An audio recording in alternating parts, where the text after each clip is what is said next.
I would like to now take a few minutes to give you an indication of where the practice school is, where it has been going for the last 25 years since the tested period. I do want to point out that Herb Kay pointed out maybe we should be back into the mining area. We actually have students right this moment working for a mining company in Brazil. They are not actually working on mining problems, they're working on iron ore production, but it is interesting that we are moving back in that direction. So if I could have the presentation, please. Yeah.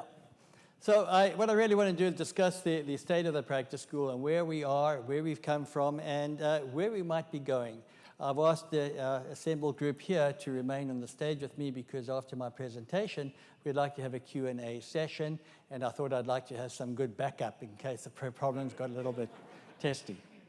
So if we look at the way in which the practice school has evolved, and for this I'll give Monty some credit because I stole something from his. I prettied it up a lot, just wasn't very well done, Monty. So this is really a timeline, and we can see that as we progress, we've gone from the traditional model, become the more industrialized model, the actual kind of interactions and the like that Monty and Jeff were talking about, how you got much more involved with the companies in a more in-depth way and working with them.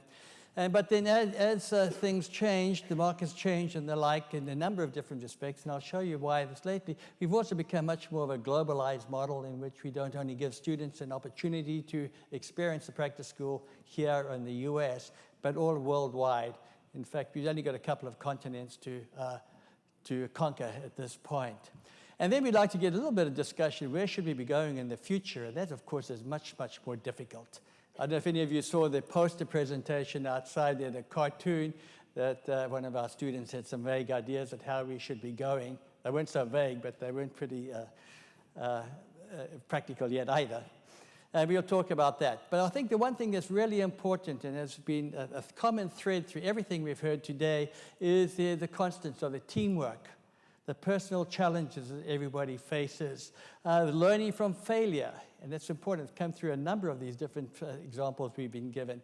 But in a non-threatening setting, you expected that you're going to fail at times because that's just the nature of doing work in an industrial setting. And also having to work quickly, having to really focus and sort out what's important and what's not, and achieving far more than you ever would imagine possible in a practice school, in any kind of a setting. This amazes the students when they first get into it, as you know, but it's also wonderful to see the amazement on the faces of our company sponsors, particularly the first time we run a program, and they try to set very simple type problems, and we show we can do a hell of a lot more than what they ever imagined would be possible. So these are still relevant today, and I think practically in many respects they're also growing much more in importance as well, as we have a much more diverse industries and diverse career choices that folk are following on. But let me just give you an idea of where we are. I thought that you might be interested in looking at the geographic locations of all the stations. The first 65 years or so, we were primarily in the Northeast, with one little excursion down here to the southeast, to Oak Ridge. Bangor, anybody here went to the Bangor area? Good. We had the Cyanamid and Hercules there. Good. And Oak Ridge, we've already talked about Oak Ridge, a whole lot of people there. So none of these stations were fairly long-term in their life. And it was good, they're long, stable stations. You knew what to expect when you went there. Just about the end of the 70s, we also opened up a station at GE Plastics, and we've heard a lot about that now. And that turned out to be a fairly long-term station as well. So when I took over from the tester years, these are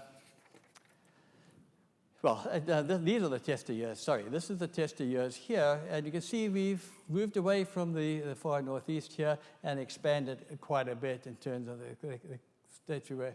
Opened up a station at Dow Chemical in Midland, the GE one. These were two of the real mainstays during that decade. They were long-term stations, and they accommodated many students operating year-round. But there were also times when Jeff had to go and find other locations for ad hoc type situations, needed students, needed stations. And we worked at Los Alamos, at Sierra, at Syntex, NL Industries. This came out of a consulting job I had, and I talked to Jeff, and he immediately, as you know, he sucks you in, and before you know it, you're involved in that. Interesting story there. Jeff and I went to visit NL. Jeff says, oh, we can travel first class. Not a problem, we can travel first class. So we traveled first class, and the flight lands at Philadelphia on its way back to Boston, and who should get on but our department head, Jimmy Way. He gave us rather, as we say in South Africa, skiff, a really crooked look. But the worst part about that, I thought, okay, I'm going to be able to put in my expense report, and Jeff said, no, we can't pay first class. You just got to come out of your consulting fees. Do you remember that, Jeff? Yeah.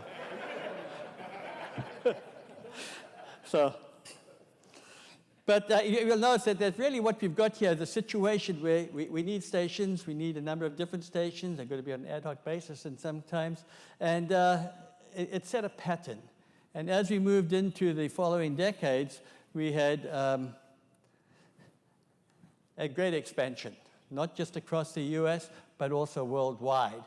We worked with the standard stations over in this region, GE Plastics down here in Mount Vernon as well. We worked at Koch Industries, and those students went from there to Bayer in Germany.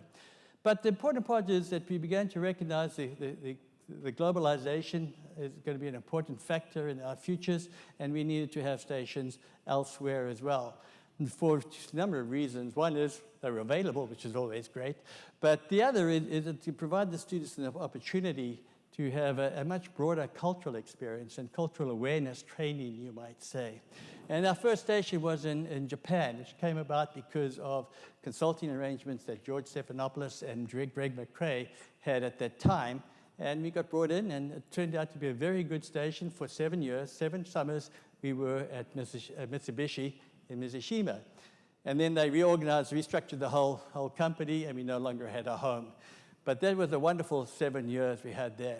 At the same time, a little bit later, we got talking to the big folk at Novartis, Tom Van Laar and his group, and they had a very big interest in perhaps hosting the practice school station. And we then ended up in Basel for some of that period, in fact, for many, many years. At the same time, Tom Blacklock was getting involved as well, and we were in East Hanover and Suffern for the practice school station. So it became quite a global affair for us. Then we moved into the next decade, and we noticed that we began to expand even further. We ended up with stations in BP and Grangemouth, at GSK and Harwerich, and the like. And our BP came about because of connections. A lot of our alums were at BP. They're interested in hosting the station. The GSK Ware station was kind of interesting because I'd got to know somebody in Singapore at GSK, and she was high up, and she thought the practice school was a great idea. So she went back to the British Isles and said, you should have a practice school station. Frank Hyam, who was the high up there, and he was told he was tasked with actually putting together the station. He said, oh, hell, what the hell have I got to do? He did it with a great deal of reluctance. But within a month or so, he became a top-notch supporter of the program. I think this shows evidence again and again that once people begin to recognize what the strengths of the practice school are, they really sort of embrace them. And we continued in Japan and other parts. Oh, we also had a station in India at a sugar refinery. That's harking back to our roots, the Revere Sugar Refinery and things like that. This was Suresh Sriram. He was a graduate of one of our Sloan School programs. And he was very interested in maintaining ties with MIT, and he owned this company, a big company, but he wanted us to work in the sugar refinery and help them along there. And we had about 3 or 4 stations. Bob, you were a director there once, yeah. So it also worked out very well. Next we went on to these last half decade or so. It's just expanded dramatically, and I'll tell you why in a couple of minutes. But you'll notice we're all over the map here. A lot of these are actually Novartis stations, San Carlos, Dallas, Fort Worth, Novartis here in Siena, Italy, et cetera, et cetera. But we've also expanded now to have a station in Brazil, which is the Vale Mining Company. And in Singapore, in India we're still, and very recently, as last year, with Emirates Global Aluminum, Dubai. And it's been an extremely successful station, and our students are going to be going back there in about 3 weeks once they finish their stay in Brazil. But we've also moved down to Australia. In Australia, of course, in Perth, we were working with Woodside Energy, where they focus on liquefied natural gas processing, process intensification, minimizing the footprints, et cetera, et cetera. The nice part about that, the students spent time in Perth, but they also spent a good couple of weeks up at Karratha at the actual processing facilities and really got stuck in and get to have a good feel for the enormity and the large-scale processes going on. What I want to say about this is that the practice schools, how do we get these stations? They come about a number of ways. Quite a common way is what you heard from Bernhard von Lengerach earlier on today. The Industrial Liaison Program introduces people to us just to talk about MIT in general. Oftentimes we talk about the practice school, and they're not interested in anything else. The practice schools are what they want. And certainly our stations in Japan, a new station in Japan at Takeda, in Australia, in Brazil, and elsewhere have all come about because of the Industrial Liaison Program too. But the other ways in which we can get stations, and this is something I really hope that you would help us in, is through alumni connections and pressing within your companies and the like. We're having good connections that can help us identify new opportunities in these cases. So let me give you some statistics. Jeff was talking about being, or Ken was talking about being primarily a master's program, no PhDs. Well, that's changed. And I remember talking to some folk in San Francisco, Steve in particular, was surprised when I said there's many PhD students. When you start out here, that basically we see that around about the time Jeff took over, about 1982, there were 40, 50, 60 students in the program at all, the red line here. All of the majority of which were PhD students, master's degree students. But then as that decade went by, the master's students dropped, and the enrollment of the PhD students it kept on increasing. And in fact, if you see over the past few decades, there seems to be an increase in the PhD students participating and a leveling off of the MSc students only at around about 8 to 10 students a year. This hump here, by the way, is because we had a joint program for 5 years with Singapore, the Singapore-MIT Alliance, which involved having a dual degree process. So we can see that the actual numbers have stabilized with the practice school, around about between 30 and 40 students a year. If we have 9 students in a group, that means about 4 or 5 groups of students have to be sent. So we need 4 or 5 sets of stations that we need to operate at. What I'd like to point out to the gender distribution, this came up a little earlier as well, in terms of what is the gender distribution. And you can see over the years, it has, over the years, it has increased. And until about the 1950s, it was purely a male-dominated domain. But in the 70s, 80s, and so on, you can see the women in the program, their proportion has increased until about, let's say, 25 to 30% of the students going through the program are women. This reflects about the same proportion we have in our PhD graduate program. So that's pretty obvious. There are some stations, as Leah mentioned, when there have been 6 women to 1 man? 7 out of 10 women in the group. So it's really important to show that we have really made significant inroads in that as well. What I'd like to do is just give you an overview of the what's the last 25 years, what's been constant, what's changed. So we've got then and now. The students were young, enthusiastic, energetic, maybe naive, I don't know, but young. And nowadays, precisely the same. The students are young, enthusiastic, energetic. The main primary difference between the two sets of students is these guys now are very old, and these are still young.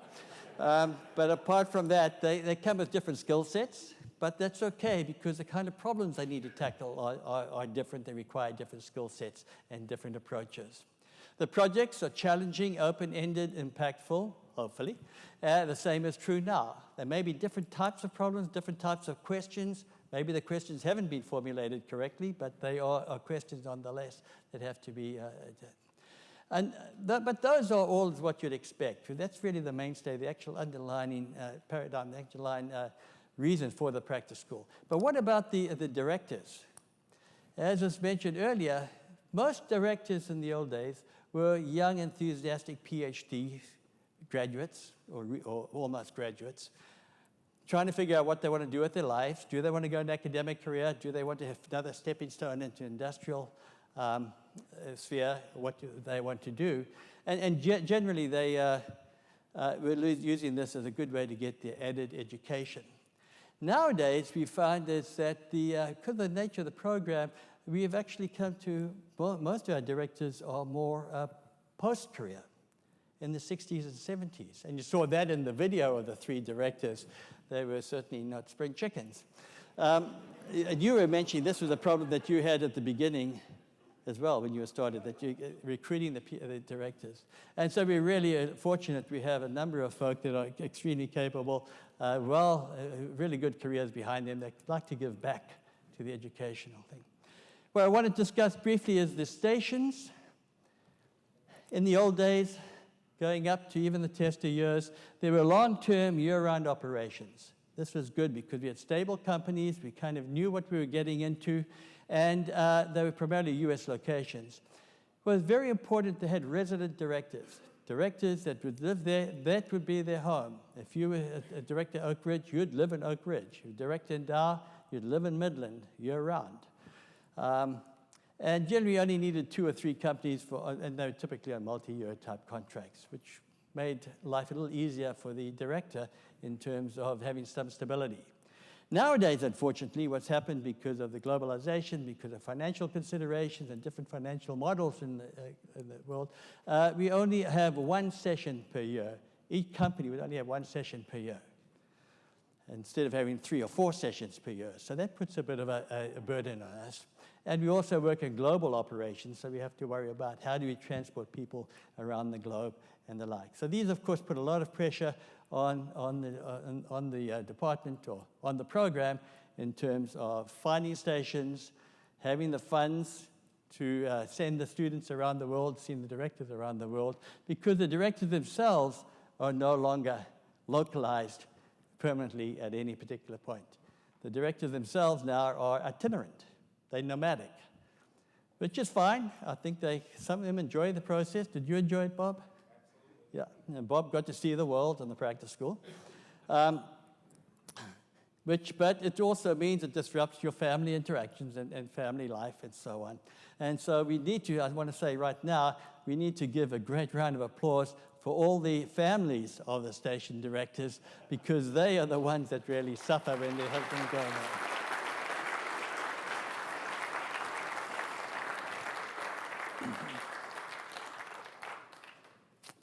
So there's a lot more we could say about it. Perhaps it'll come up in the Q&A. But what I want to say is certainly the practice school is still vibrant. There's a lot of similarities, but there are also some changes we've had to do. I think that's what's endemic, what's really good about the practice school program. It's sufficiently versatile it can adapt to the changing situations without losing sight of its primary goal and objective. Of course, the students don't always work. As you know, at practice school, it's work hard and play hard. So where fun is always part of the deal. And I just want to show you 3 different activities.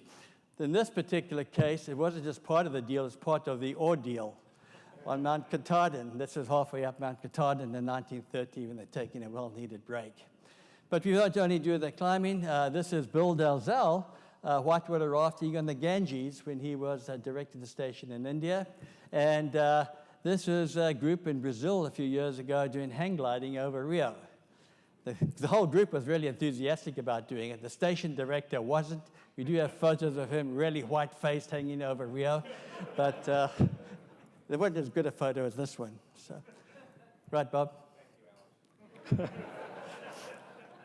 Another aspect, of course, is if we're going to be globalized, we should also take great advantage of it, becoming much more aware of our cultural surroundings and developing a cultural awareness. This is important both in the personal level, but also if we're going to have a globalized economy, we also need folk that know how to operate in a global economy and be aware culturally. So there are a lot of different activities that students can participate in. This was a dinner in a ryokan in Japan. I'm not sure quite where it was. It might have been Kyoto or somewhere. This is just visiting a really well-known Rock of Cashel in Ireland. I think it's in Tipperary County. And this is just another visit to Taj Mahal. And these are just some of the things that the students have had the joy and experience of being through the practice school. There are a couple of other things from education point of view. A number of these students, when they go to places like the UK or Australia or things like that, you don't get automatic transmission generally. They're all stick drive. And students haven't driven stick drive cars. Most students haven't had a chance of that. So they have to learn. And I think they need to spend a little time in the local parking lot so they can learn how to stick drive without stalling the car all the time. And in Japan, one of the things in Japan, they used to walk around or go back and forth between the housing and the company site, and the preferred mode there was bicycles. Well, and there's one young woman from Dubai said she'd never ridden a bicycle in her life. You don't ride bicycles there, at least women didn't in those days. So she had to learn how to ride bikes, and another part of the great education the practice school provides. So this brings us to where are we going to? What's happening with the practice school? Where should we be going next? And this, frankly, I don't know. This is where we'd like to get some discussion going on that. And so right after I'm finished here, we're going to have a Q&A. I'm going to moderate it, and I'll let them take the hard questions. Clearly, we have a model that works. We wouldn't be here if we didn't all feel excited and really proud to have been through the practice school program. It's a model that works, but we can't be complacent about it. We really do need to sort of make sure that we're always on edge and listen to see where we can make improvements. And so there is a will to continue to strengthen the program in a number of different ways that we need to sort of explore. And I'd like to do that with you all. One thing we have not done, this has been brought up by a few of my senior colleagues, John O'Connell, Judd King, and the like, is that we have not really been very good at publicizing this and making it widely known to the greater community. And most people, aside from the MIT practice school community and the like, don't have a very good understanding of what the practice school is all about. And I think it's the time that we brought it out more strongly through publicity campaigns and the like. Again, I think we can rely on you, the alums of the program, to help us do this broaden, just let people know a lot more about the program. We can work through ARCHE, we can go to conference and presentations.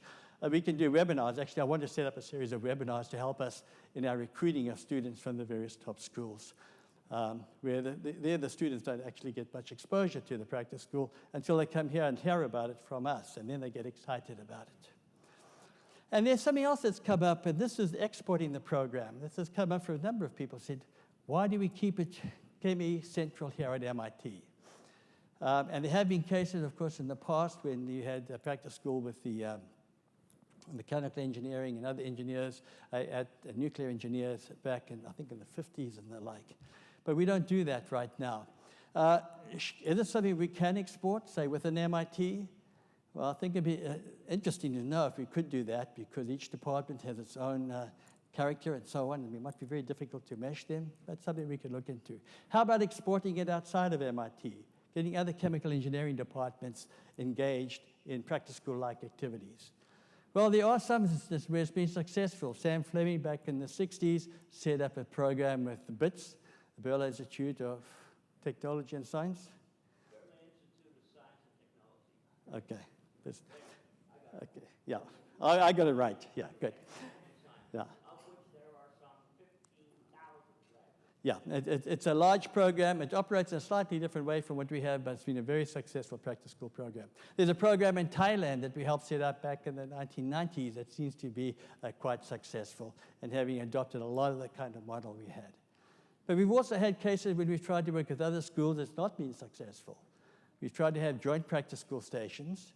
After the first year, they want us to change our program to fit in with their criteria, which aren't anywhere near as what we'd like. And then once we leave and leave them on their own, within a year or two, they collapse. So we have tried to make these outreaches, but it hasn't always been successful. That doesn't mean to say it wouldn't be successful in the future. But anyway, so those are some of the things that you have to be thinking about. I know there are a lot of other issues that you might want to bring up, and we would love to hear your feedback and comments. And we would like to open up now to a Q&A session. There will be a roving mic. So if anybody has questions, please do ask us. Oh. Hello? Am I on? Yeah, you're on. Bob. Hello?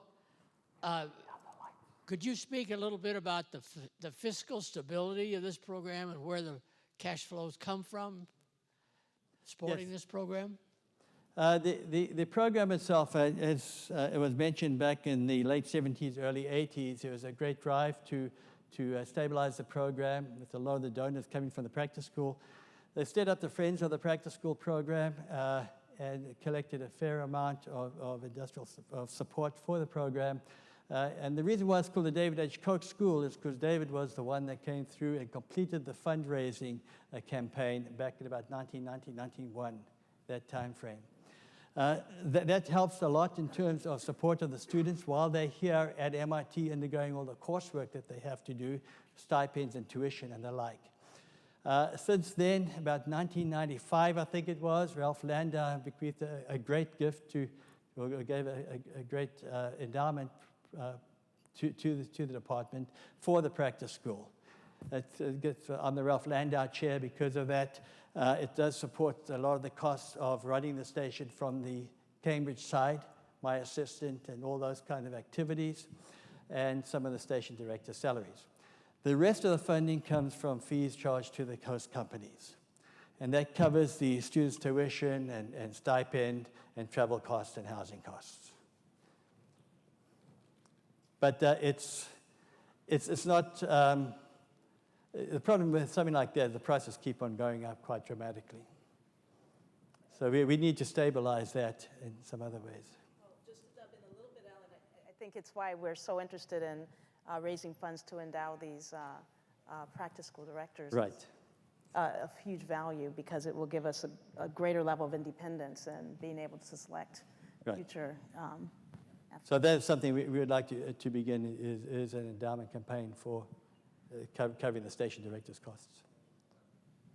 One of the subjects I haven't heard you talk about, given the entrepreneurial history of the department, is what the impact you think that the practice school program has had on the entrepreneurial nature of your students, the startups of new companies, and the experiences you might be able to give them by having them indeed go to small startup companies.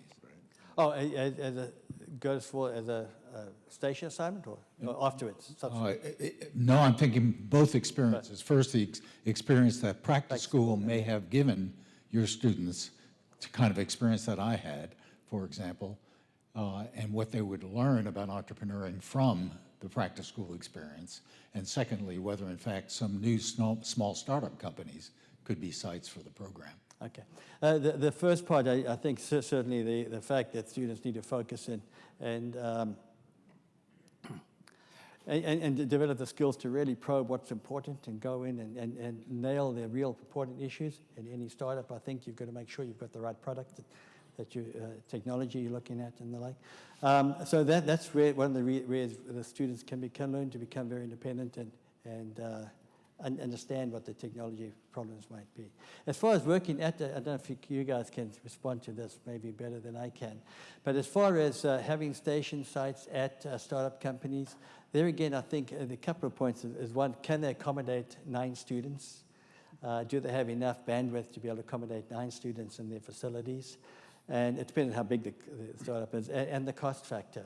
Would they have be able to sustain the costs associated with supporting these students?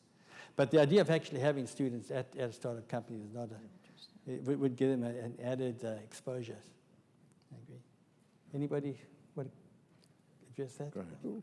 Well, I think Alan put it exactly right, but there's one thing that has changed since the period I spoke about, where it was all engineering science, in that the era of engineering science has also come and gone, and the general environment today is far more entrepreneurial, Right. which I think actually is a good thing for the practice school, because it has a focus on being out in an industrial world where all those practical questions are important. So I think that shift has been important. But Ask your question. So Monty's got some. I had a comment to that. Alan. Oh, Monty, I'd sorry. like to build on that comment. I think one steps back and says, what is the practice school? It's a certain set of capabilities and procedures you can follow, but that can then be instanced and applied in many different domains in many different ways. But there's a core capability that's really, really phenomenal.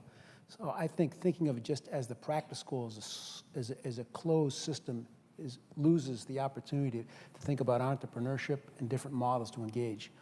I think an example of practice that seems to be doing very well, the lean startup principles, Steve Blank started. He developed a methodology to start companies. NSF picked it up with I-Core. DOE's doing LabCore. But there's a core set of practices. They're training on Udacity, and it's being replicated lots of places. So one can imagine taking the core practice school concept and being able to replicate it and build infrastructure so MIT doesn't have to own everything, but maybe creates a network which can then be coordinated and run to share practices and reach a much broader community on a global scale like you just described. Mike. Just wanted to acknowledge, well, is Jimmy Way here? No, he did not make it, unfortunately. Oh, okay, then I can make this comment. You're being recorded.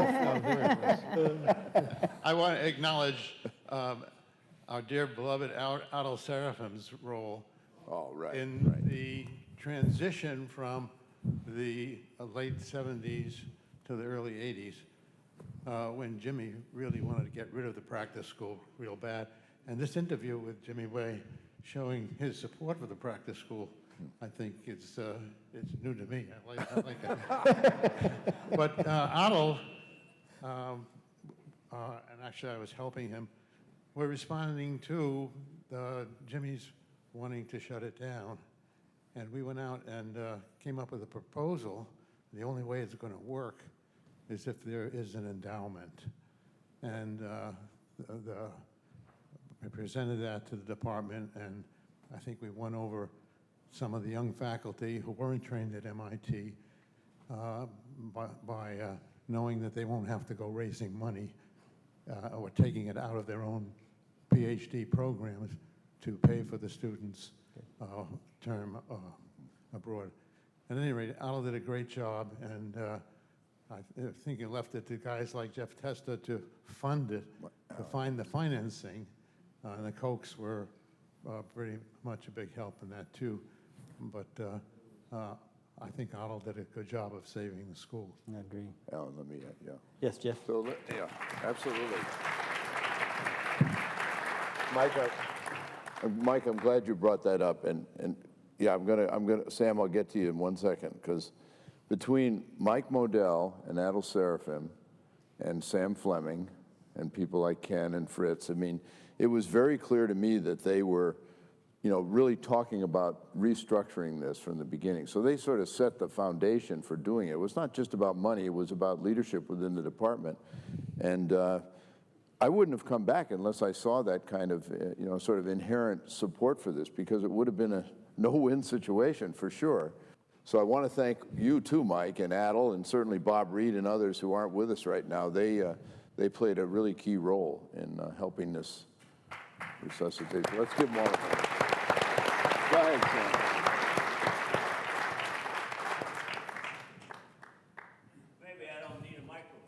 Well, I think it would be good if you did. They're recording this, so. There's several things that I'd like to observe, and it bears on a number of things we've said before. I maintain that Practice School 101 is, what's the real question? Right, exactly. And I used to, as you've heard that many times today, it's not unique to me, and I used to tell students, look, at the end of the program, you're going to know more about this problem than anybody else in the world. If you don't, I haven't done my job. And that's the time for you guys to sit down and say, what's the real question? Because answering that is the key to innovation and invention. Tell me where I went wrong there. Secondly, with regard to the generality of the concept that bears on its exportability, and you kindly mentioned the Berlin Institute of Technology and Science. I went first, Ed and Flo Vivian came later. There are now 15,000 graduates, several practice schools. I maintain that the pedagogy is general in the mathematical sense. General in the mathematical sense means always true, not sometimes or occasionally. No less a figure than C. Stark Draper, who started the instrumentation laboratory, told me at a 10 Club meeting one night in the faculty club that he modeled the practice school, he modeled the instrumentation lab, now the C.S. Draper Laboratory, on the practice school. And there you go. Right, right. I have heard but not confirmed that the case study method at Harvard is modeled on the practice school. It is certainly Socratic. You certainly take credit for it, right? It is. Great, Sam. Well, to quote, where's the beer? All right. Now then, notice also, at home, the generality. So you take smart students, and with certain exceptions, smart faculty. You go out and you work on real problems in industry with smart consultants. What did Ed Merrill do with Mass General? Oh, yeah. What has Langer done? The point is the pedagogy is general. It's exportable. And it is publicly. It can be publicized and do. And you, sir, I think, may I add, this is meant to be a compliment. It might not sound like one at the outset. I'd be surprised if it were. You are undershooting on your own contribution to this. Right on, right. This is, I maintain, and I'm moving ahead into a little bit of the centennial toast tonight. MIT Practice School is the most successful, longest running, most successful as measured by the contributions of its graduates of any program at the Massachusetts Institute of Technology, which is not without other contributions. Thank you. Thank you.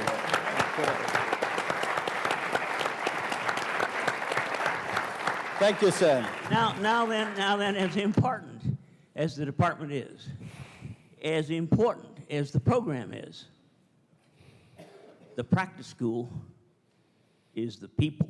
Right. It is us. Christopher Wren, who of course designed St. Paul's, is buried there. And the tablet says, if you would see his monument, look around you.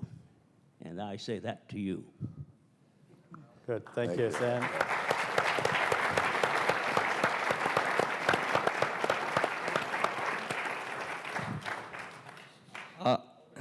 Here's another. Looking at the last slide that mentioned that where do we export the program, Yeah. and also publicity, and also just mention about the funding. I remember my experience in practice field in the 70s. Before that, I was a teaching assistant for Dr. Smith for the heat and mass transfer, and also 1040 for the thermodynamic of under Dr. Robert Reed. And after that, I was supposed to go to Harvard for applied physics, but I went to medical school instead, and then I finished cardiology. And looking back, a lot of things I could have done better, so I want to share my experience with you. When I finished my training from Millennial Hospital in cardiology, I was the only Asian. And at that time, they say to me, you graduate from MIT, why don't I send you down to NYU Downtown Hospital, set up a vascular lab, and there was only like 2 or 3 vascular labs in the entire New York City at that time. So I went down to NYU Downtown Hospital near Wall Street. I was the first director of vascular lab, and I set it up. And I had a lot of opportunity exposure during that period. And then I went for training with a few top vascular surgeons in the Massachusetts area from Mass General, and do the vascular lab training, and with the benefit from what I learned in fluid heat and mass transfer. So in the training, I talked to all the vascular surgeons. They don't know anything about fluid mechanics. That's for sure. So, I mean, there's a lot of things. So I end up teaching a lot of them in the training course. And then a lot of them try to recruit me, come to my lab and run the lab for me. We have the most busy lab in the New England areas, all that. But anyway, I stay in New York City. And during that period, I become the speaker for many pharmaceutical companies. Novartis is one of it. Bristol Myers. Before that was Ciba-Geigy. You can name it. I was the first American graduate cardiology in the downtown area in the Asian market. So I was very busy. And then I was doing some nonprofit organization, being chairman of a second largest nonprofit organization in New York City. So I did a lot of things. But looking back, there was the times that I have 20 pharmaceutical company sales reps come to my office. And so what I tell to them is that why should donate money to the nonprofit organization, which I belong to. So they donate money, buy table with 1,000 dinner, 1,000 people dinner. If I had known practice school need me at that time, I could tell them, why don't you donate money to our practice school? So thinking about that, and also looking at what I learned in the cardiology field when I go to the cath lab conference, all the things, and all the equations they put up on the blackboard. Those are 20 years ago I learned. They're far behind, 20 years far behind. And they start inventing the Doppler machine, the color-flow Doppler with the Laplace equation. Those are very elementary when I was doing a heat and mass transfer under Dr. Smith. I was a shy student at that time. So I was the only Chinese in my entering class of 60 graduate students from many countries. So I very valued the experience. So I came back to look for Dr. Smith a few times. I can't find him, but I was shy, so I go back. Good. Thank you. But thinking about that, the question is this. Looking at globalization and also the exporter program, I think that a lot of the graduates from practice school are like a time bomb everywhere around the world. Right. If you can make it like something like a volunteer service for a month, join any station you choose at your own expense, plus some donation, come and have fun. Now, they are practice school graduates of different specialties. They probably went into a different field, like myself, went to cardiology. I probably could have, I'm also a consultant speaker for the pharmaceutical company. I could have probably talked to the pharmaceutical company that why don't you have a small program in one of your area? Because there was a period over the last 40 years. This is my roommate 40 years ago. I bring him back. Like, during that 40 years, I see the diffusion, the drug delivery system changed a lot, right? That's chemical engineering. Yeah. So I'm sure their company, pharmaceutical company during the period had a hard time developing drug delivery system and all the things. I'm sure MIT has done a lot with a lot of research. But are we connected? I'm not really sure. Yes, it's a very good question. We have had practice school stations. We're looking about drug delivery, pharmaceutical thing. We've had practice school stations in San Carlos. They're looking at inhalants. We've worked with Air, also looking at inhalants. We've worked with Alchemies, looking at drug delivery type systems. Novartis, they looked at a large number of different applications for drug delivery applications and the like. So yes, we have been involved in those kinds of... So that goes back to your own slide, publicity. Because I always assume MIT has everything. I never thought I could, along the way, could I help? I mean, I never find an opportunity to help a little bit, So I figured that MIT only need money. They have all the things they need. Do they need publicity? But I'm sure a lot of graduates outside and a lot of things, people that are not here today because they really don't know what they can do except, donation or something. So I think when you say how do we globalize the school, I'm sure a lot of graduates like India, Bombay, all the things. I mean, if you set up something, let's say a volunteer program, suppose, an export program, volunteer program, any of the graduates from any company, they're semi-retired, and they want to join in one of the areas that they feel they're comfortable and they know, and being part of the team. Yes. And as a volunteer, since they're graduate of the practice school and they probably have something to offer, plus financially, they probably have some connection along the way. I'm sure there's a lot of people out there, they're not connected. Like that I think is a very important part, and that is something that we're addressing here, is making these connections and making them stronger and more permanent. I think we've erred in not following up on a lot of that, and we do want to remedy that situation. There's a question back there. Yeah, Steve? a couple of them back, yeah. Yeah, we got 2 or 3. Steve? Oh, you first, yeah. I don't know.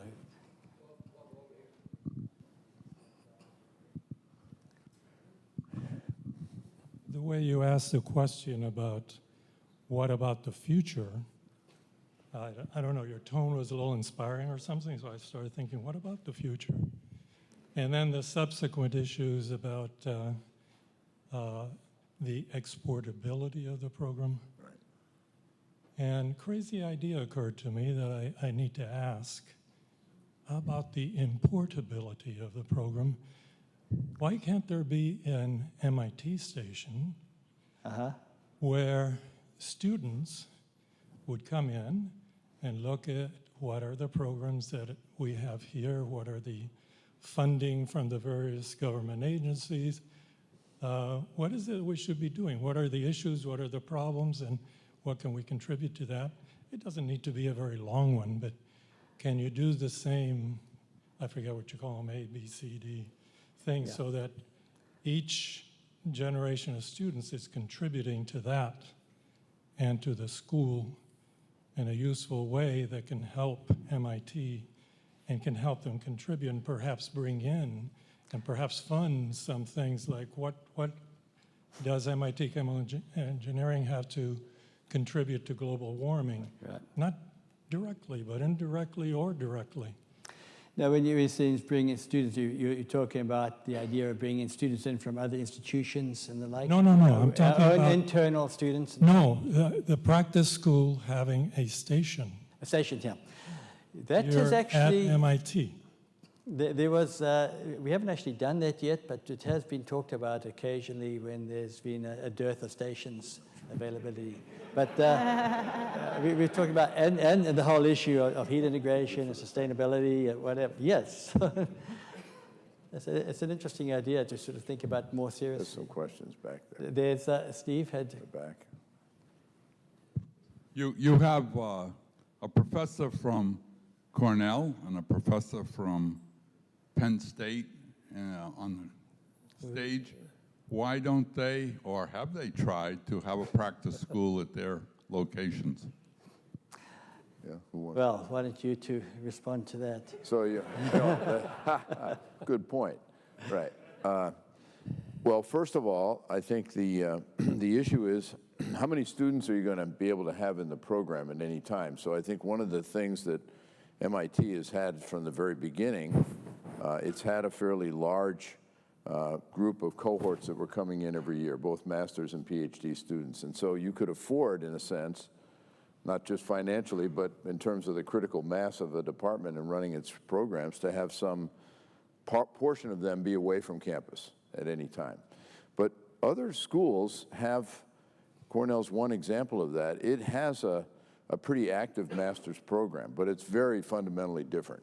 I mean, it's a Master of Engineering program. It doesn't involve at all the sort of experience that we're talking about now. So you'd have to kind of undo that first and bring a group of faculty that wanted to do it. So I think that it might be easier. I'm going to let Monty talk about this, because it's not just Penn State. It's where could we go beyond just the concept of doing it in academic institutions.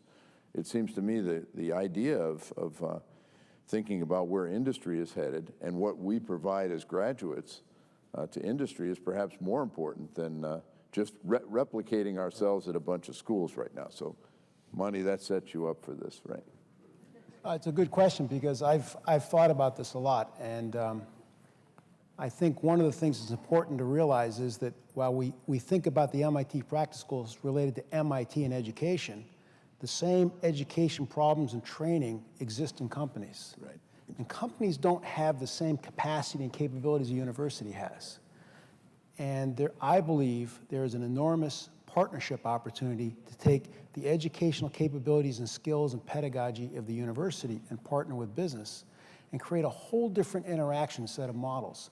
And I think in terms of public sharing of information as possible, I also know from my own experience within companies today, they call it the gray tsunami. People are retiring.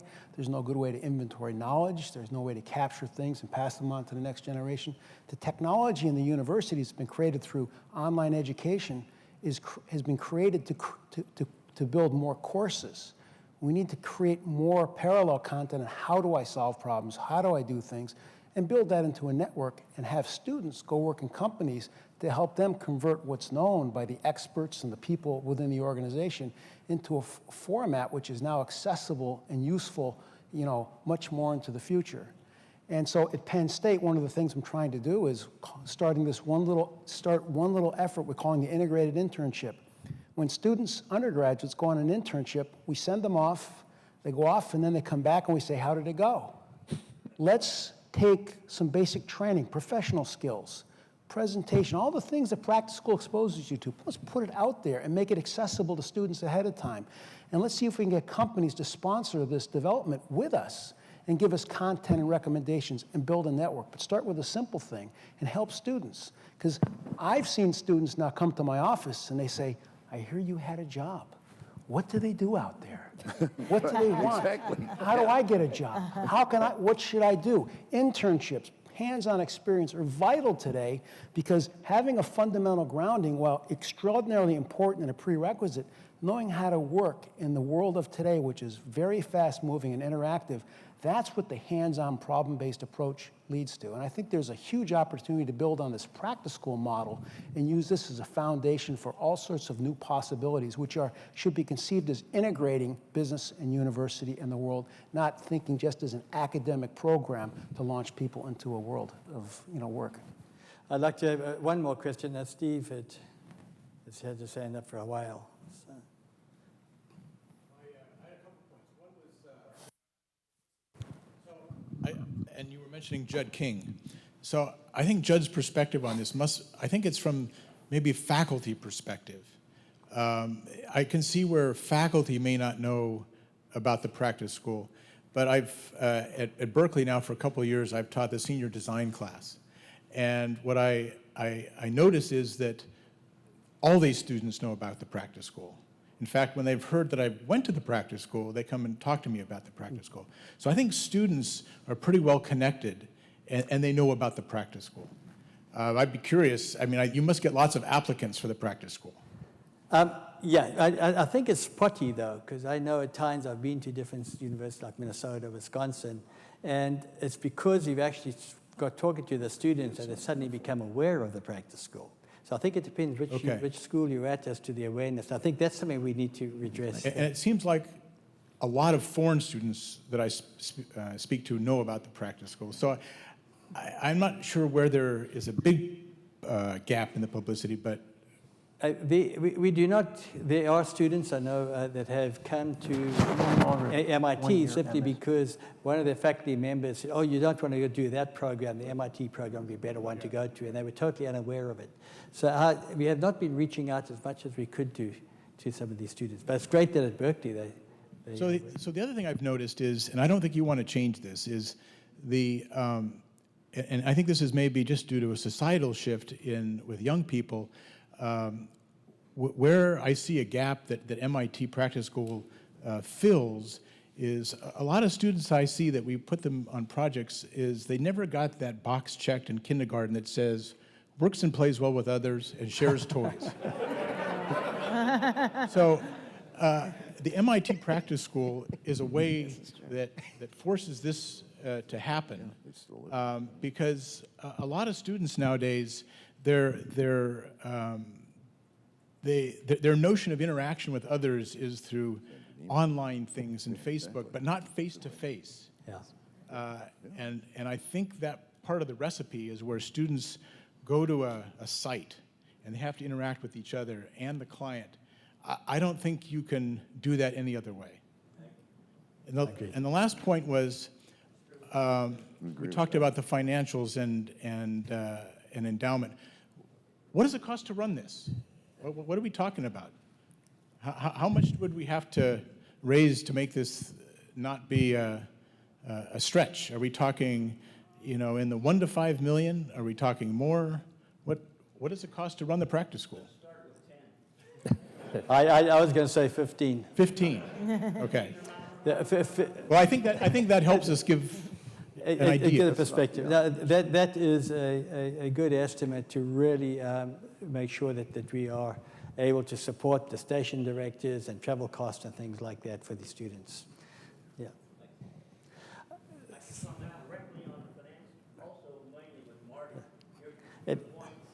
Communication is Practice School 103. IBM has just announced that their entire corporation is being changed to focus on virtual reality. What will that do? That's a good question, I think, on which to end. Basically, if you had virtual reality, each of you could be sitting at home and a 3D holographic images of us all and feel like you're right here. And in fact, that was one of the things that was suggested is what's going to be the impact of the big data, the internet and connectivity. Monty's addressed some of these issues in his talk. What about virtual reality, 3D graphic, things like that? Do we even need to go to the practice school stations? Can we do it from home?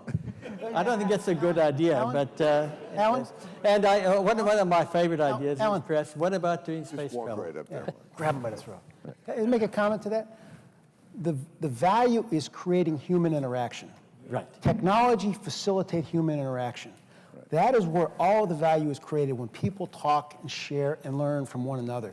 So technology is not a replacement, it's an enhancer. Right. So in the case of virtual reality, anything that creates human interaction of mentor, student, that is the future. And that's what this should emphasize. Technology should not replace human interaction. That's a huge mistake. Yeah. Okay. So I think with those words of wisdom, I'd like to bring this this afternoon's event to a close. And I want to thank you all for joining us. For me, it's been a very invigorating and illuminating day. It always amazes me when I hear what people have done in the past, and it just keeps on reinforcing my feeling that the practice school is something really special in all our lives.